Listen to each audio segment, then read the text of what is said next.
Ladies and gentlemen, in the world of chess, we are frequently guaranteed a final outcome, getting embarrassingly checkmated in our 10-minute rapid games online. But the second guarantee we have is if Magnus Carlsen is participating in an event, he's going to win it, and frequently in spectacular fashion. Well, right now, he's in Singapore.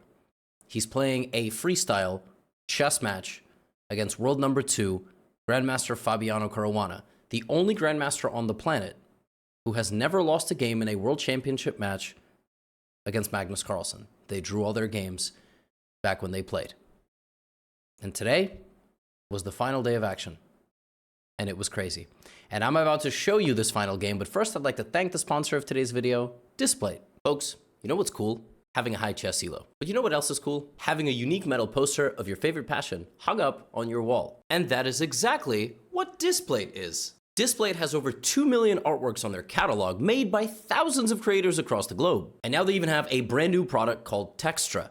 Textras have premium prints and 3D contours, and they even come in large sizes. Hanging up a display is tool-free and safe for your walls. No drilling, no frustration, and your landlord will give your security deposit back. Now, let me show you how to put this up on the wall. Your display comes with 3 parts: the display itself, a sticker leaf, and a magnet.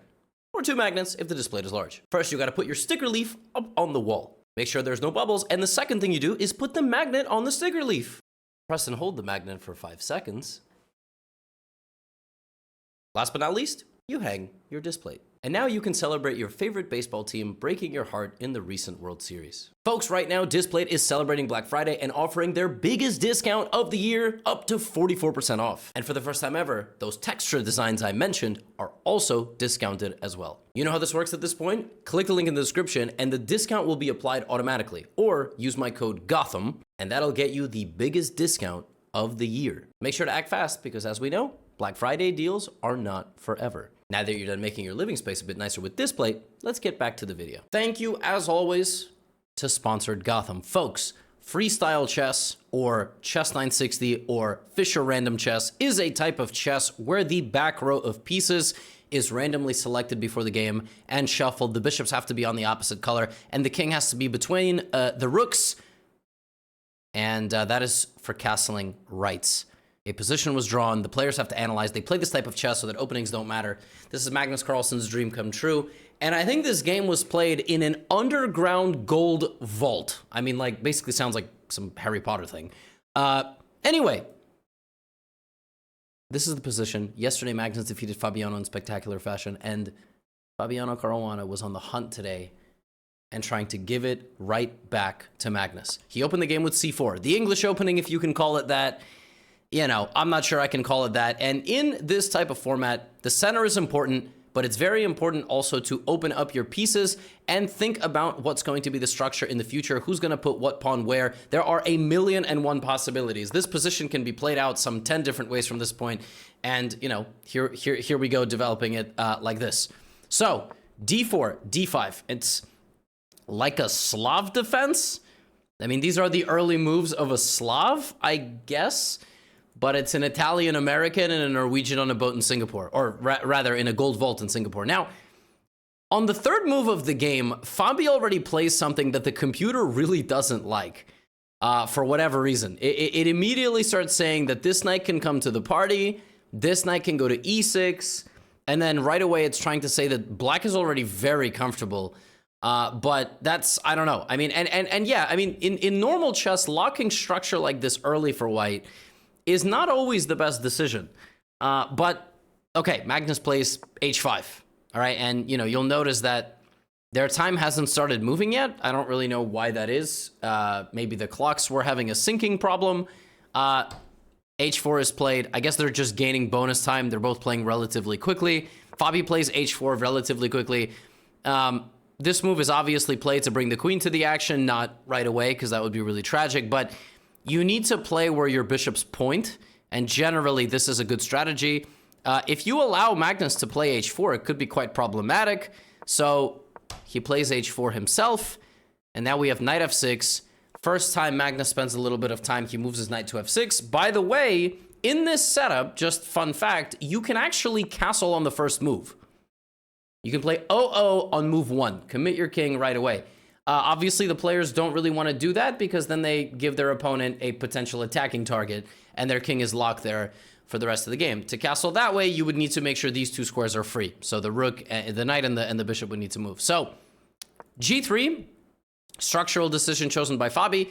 You can almost guarantee he's not going to castle this way, seeing as he has already moved 2 pawns. Magnus plays g6, and it's clear that both guys are kind of copying each other. But now we have knight b3, and knight b3 is going to be the first major point of imbalance because black cannot play knight to b6, but maybe he will play b6, okay? A lot of decisions have to be made here. One thing I am a little bit confused by is why Magnus did not immediately play this move e5. Also, he played knight g4, but then he did not play e5 later. So, put the knight on g4, and then it just stayed there. You know, it didn't really, nothing happened after that. And that's a bit strange. All right?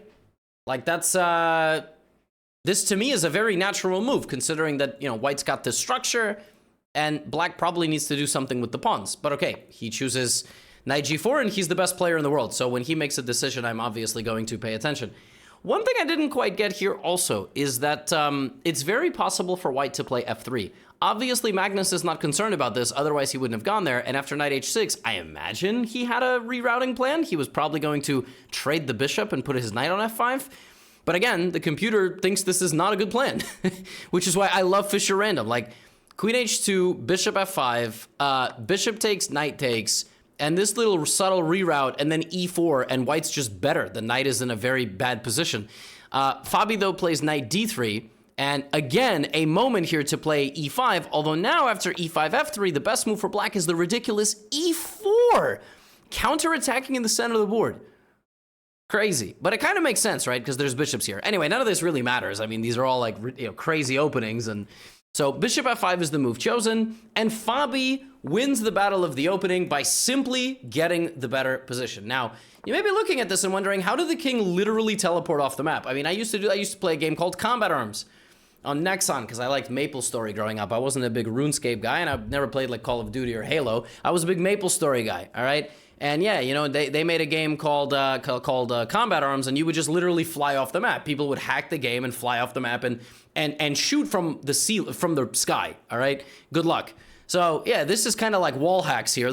I love this little animation, by the way, because the rook doesn't even move. I just find it very funny. That's how you castle, right? And Magnus can't do the same thing. He can't do the same thing because number one, the pawn is just hanging.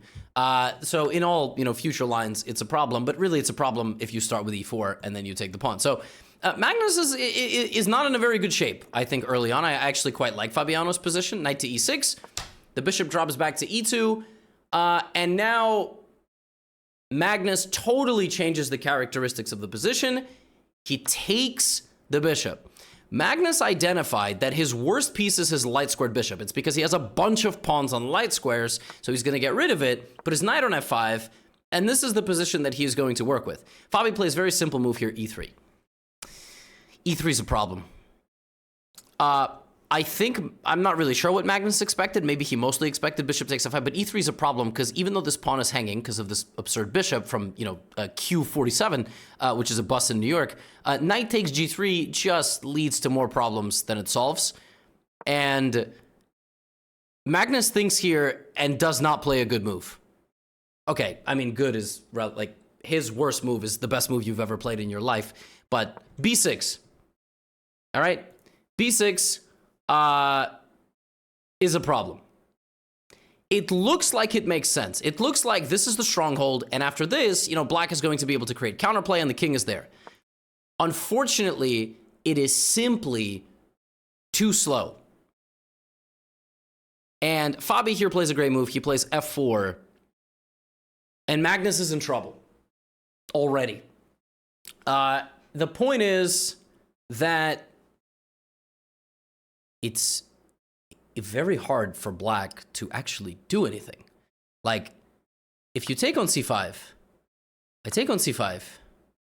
If you try to play d4, I mean, at the very minimum, I go here, you have no play. You can try to get in, I take, I play e5, your bishop has no communication, your queen has no communication, and I'm gonna take this pawn, by the way. Just like as a little side note, my queen from the corner is much better than yours. This is very quickly spiraling. Knight h6 is the move chosen. by Magnus because he's trying to play knight g4 and maybe play f5. You know, if Magnus is able to play like f5 and knight g4, maybe he's going to be happy. But this queenside is not very good. He does play knight g4. Fabi brings the queen out, controlling some important squares. Queen f6, and now rook c1. And this is the beginning of a long set of problems for the reigning best player in the world. There is absolutely nothing you can do here. If you try to close the position, white simply plays knight a5, for example. All right, black plays rook c8, and white now spends the rest of the game trying to break through. Not to mention the fact you can probably even sacrifice. You can get 3 pawns for the knight, and black is overwhelmed. And I've got a pawn army that's just going to walk down the center of the board. So this can't possibly work. Magnus plays bc5, okay? Fabiano plays knight c5. He does this so that his rook can approach the c-pawn. And now the only thing that Magnus can possibly do here is play e5, which was his plan all along to create counterplay. White's got to be a little bit careful here. Fabi takes on e5. Black cannot take with the knight. Taking with the knight is bad. It leads to only more problems. If you go for this trade, white completely dominates you positionally. This is not what you want. Instead, Magnus takes with the bishop. And now we have rook c1.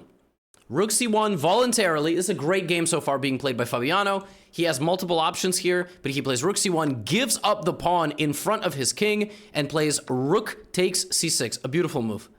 An absolutely beautiful move. The queen's under attack. The bishop needs protection. You can't move the queen, though, because your king never castled.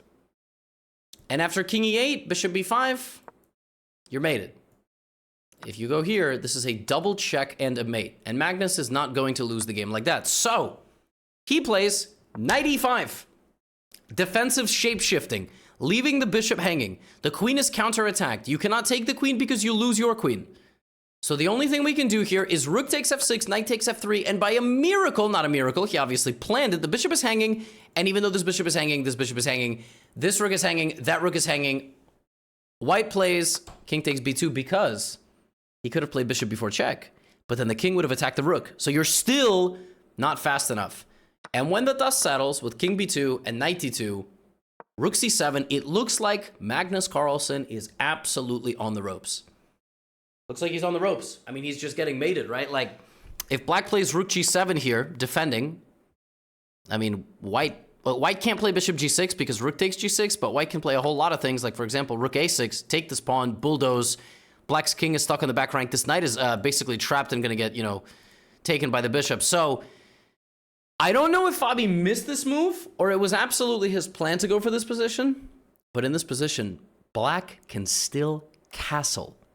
That is the hero's calling of this entire game.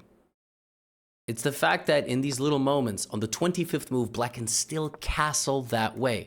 Now, having said that, maybe instead of entering this long sequence, Fabi here should have simply backed up, should have played defense and maintained a level of pressure in this position. Black would have gone rook b8, white would have maybe had to go bishop c1, which is a little depressing, and then after castles, you know, maybe rook f1 defending your queen, the bishop has to come here. You kind of go king a1 so you can try to take the bishop goes here. Maybe you play e4 to open the center. Very complicated game, totally not over, but under some pressure. But this sequence was entered, and now Fabi has to win an endgame. The way to win this endgame is to bring the rook to a6, pick up the pawn on a7, and try to win. Now, I have no clue why he didn't go for this. I have a feeling it's because the counterplay to his own e-pawn scared him. But you don't take. What you have to do now is play the absurd king to c1. The knight now has to move. If it goes here, it blocks the rook. If it goes to f3, now you take, and after rook to e3, you have bishop takes g6, and it cannot be taken because rook g7 is a mate. Now, why does this not work? Why does this not work right away? Why does this not work? Because the knight was never forced to move. And now after knight c4 check, it's a very different story. Rook c3, there's all sorts of ways, right? So Fabiano would have had to find rook here, and then the in-between move king c1. And that's a very important move. It's a very hard detail to find with 15 minutes on the clock. Not to mention the fact, at this point, the players were wearing heart rate monitors, okay? And I'm going to pull this up for you really quick. So there's this great shot of the players. They have cameras on the board so you can see them, and they're wearing heart rate monitors, and they're in headphones. They're not listening to, any moves, obviously. But they have heart rate monitors. This is the most absurd one by far. By far. All right, like Carlsen's heart rate is half of Fabiano's. Not exactly, but, and this is in crunch time of the game. Nuts. I mean, dude's heart rate is like, 72 is like me walking at a slow pace. All right, my resting heart rate is like 59, 60. 138 is unbelievable. I mean, that is my heart rate when I like play squash. And, I'm not saying he's unhealthy, but I'm saying I feel like it's pretty normal. It's completely absurd. I mean, Magnus is just absolutely cold-blooded. And I don't know if he's worked on breathing techniques, meditation. I don't know if he has a nutrition coach that has told him this, or if he's just built different, as the kids say. But yeah, here the game starts heating up. We have F5 played. Fabiano, going straight at Magnus, and, Magnus coming back with the knight, forcing a rook endgame. But unfortunately, even though it looks like the black's king position is totally collapsing, rook d2 check, king c1, and rook d3. And Magnus Carlsen, one of the best endgame players in the world when he's attacking. He's also one of the best endgame players in the world when he's defending. And practically speaking, his rooks are going to cause some problems here. Pawn takes f7 is played, king g7. How do you break through? It's crazy because for a brief moment, Fabiano is up 2 pawns and looks like he's about to win a third. But black is just in time with counterplay. It's nuts. It looks like you can play rook f5, rook e3, rook h5. But I win just enough pawns that it simply does not matter. Rook f7, king f7, and suddenly black is fine. Not only is black fine, he's almost playing for a win with king g6. Like, it's nuts. Rook f4, rook e3, g4, pawn takes, rook g4, king f6. There's only 1 pawn advantage for Fabi. How is he going to prove it? It's going to have to come down to these outside pawns. Here he goes with h5. Now, the only defensive move here is rook f3. The point is that if you take on e4, rook f7 comes in, and there's no way to check the king. Rook f3 protects the king, threatens to go here. He could have gone, for example, to a3, but that allows, for example, rook g8. Rook f7, rook here. So Magnus has to play rook f3 so that his rooks communicate via the pawn on the f-file. Rook f3. He gives up the pawn on e4. He takes the pawn on f7. Fabiano goes for a 1-pawn advantage endgame. The boy's got 6 minutes on the clock. Magnus's heart rate is that as if he was asleep. Rook c3 check. King d2. Rook c7. And now Fabi's going to make progress. Rook a6. King d3. a4. King e4. King d5. Marching to the center of the board. Black cannot go for this pawn. If the king crosses the sixth rank, he goes to b7. Oop. Sorry. You take on a7. You take on a7. And then you start pushing. But the way you win here, the real way you win here, is you try to cut the king off as far away as possible. Rook e7 is the dagger. Rook d7 is also winning, but rook e7, and now the king cannot cross. King cannot cross. When the king cannot come help, you're just going to promote the pawn. So, Magnus has to stay on the 7th rank. He is holding the line. Tug of war. Rook e6. And this is perhaps the most absurd moment of this entire game. Rook e6 is really nasty. The point of rook e6 is that if you just play king g7, right? Now, I'm going to start making progress on the a-file. And if you just keep waiting for me, I'm going to run. If you go a6, pretty easy. I pick up the pawn, right? So the point of this move is to get a move out of black. Now, the crazy thing is the winning move here for the drawing move here for black is a5, which is a wild move. Throwing the pawn forward. If king c5 just going after the pawn, rook f5, of course, and I win h5, that's pretty self-explanatory. But what about king c6? Now if rook f5, you lose. h6, I get to b6, I get to a6, I win the pawn. So you have to draw with rook f4. If king b5, rook f5.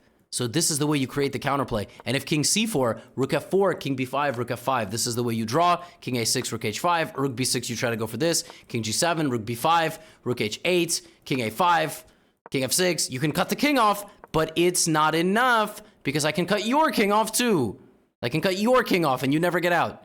Very subtle details here. This is not going to be on any sort of test. And the funny thing is Magnus Carlsen misses the defensive technique and now has 1 minute remaining on the clock. He's on the ropes. a5. rook f5, rook e5, Magnus goes back to f6, disallowing the king from entering. Now, the way you win here with white is very, very tricky. It's very subtle. You cannot just go rook e7 and take this pawn. And the crazy thing is, that is exactly what Fabiano does, and the game is now a draw. The game is now a draw. It's absurd. And if you know nothing about endgames, this will absolutely blow your mind, okay? So the real reason this endgame is winning is because white can run the king this way toward this pawn and start everything with this move rook to g5.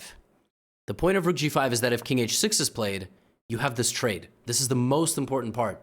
And now this is winning for white. King c6, king f7, king b7, king e7, king, and if black could go here, black would be drawing. But black is a square too short, and now white wins. So by putting the rook on g5, you constantly create this threat. Now black has a problem, right? Black has to wait. If black plays something like rook f7, of course the king just gets in. So let's say black plays rook a6. You walk over, right? Let's say black goes back. You can keep walking closer. Let's say king c5, right? Rook e6. And now you make a run for it down the middle. It's a slow process. You have to get all the pieces in the right spots, and then you make a run for it. Unfortunately, in the game, Fabiano goes here. And he is maybe still winning if he departs the position, but he cannot take, which is nuts, because we enter something called the Vancouver position. The Vancouver position is a sideways lateral defensive technique. Rook f5 check, king c4, and now black just goes here. Now, you might be looking at this and going, what about rook takes h5? Yes, I know. Something like this. And then the pawn promotes. Some of you might be wondering, how is this possible? Like, isn't it very easy for white to simply play king b4 and keep walking? The problem is you don't have the space to hide the king. Anywhere you move the king now, rook f5, king b6, rook here, here, anywhere you move the king, you are stuck getting checked. You have absolutely no place to hide with the king. This is the problem. Whereas, if black had taken this pawn, which is probably what Fabiano quickly calculated, he has time. Why does he have time? He can hide from the checks. He can hide from the checks. Look. Here, check. Here, check. Here, check. Here, check. Oops. That doesn't exist here. So suddenly, it's a draw. This is the Vancouver position. You defend the pawn from the side, so the rook cannot move, and this pawn exists so that it cannot be taken. King d4. It looks like it might be winning. Magnus just won't take it. He's just not going to take it. He's just not going to take it. He's just not going to take it. And the thing is, you can get the pawn to h6. It doesn't make any difference to me. And now it's a draw. I sack my rook and it's stalemate. So it's crazy that you would think being up 2 pawns in a rook endgame is a win. It's not. It's not. Fabiano cannot leave his pawn. And the second that he tries, Magnus will check him. He will just check him. And there is nothing you can do. You are stuck in a vortex. It looks like you are getting mated, but there is nothing to be done. Nothing. Rook c6, rook f6. You can never get too close to your pawn. The second you get close to your pawn, I check you. You cannot hide your king. Now I take the pawn. Now I take the pawn. I don't even have to take the pawn, by the way, but I take the pawn because you still cannot get away. King g8, rook f6, king g7. This is an unbelievable turn of events. Fabiano ends up sacrificing his rook. And the players play it out to kings. And Magnus Carlsen wins this little freestyle chess challenge in Singapore. Fabiano Caruana was Magnusing the man himself. He was Magnusing Magnus himself. We have seen Magnus beat people like this all the time. He got him on the ropes. He got him to the critical moment. And now, before he went into the position, he needed to be a touch more patient. This position is a win if the king is on b5. So if we get here, and you play rook e7, King h6. This is still a draw, I think, because the king cannot hide. But you're winning here because you just wait. You wait. You get the passage at the right moment. You wait, rook f5, king a6, you wait, and now you're winning, right? Because now you made it through. You made it through. Fabiano had to be patient. He had to wait at the toll booth for 2 seconds. But he was like, what? I'm up 2 pawns. And suddenly Vancouver defends. Crazy. Wild stuff. Magnus wins again, dodges the bullets like in the Matrix, and gets the job done. Folks, friendly reminder, Displate sponsored us today. And you can check them out for their Black Friday sale. Get up to 44% off. I got a few awesome ones here. I'm gonna go hang them up. And that's all I have for you today. You know, by the way, Walmart chessboard. It's out in 2,100 Walmarts. Go check that out. Chess League 2.0 is on the way. All that good stuff I've been announcing. I'll see you in the next video. World Chess Championship begins in 3 days. Get out of here.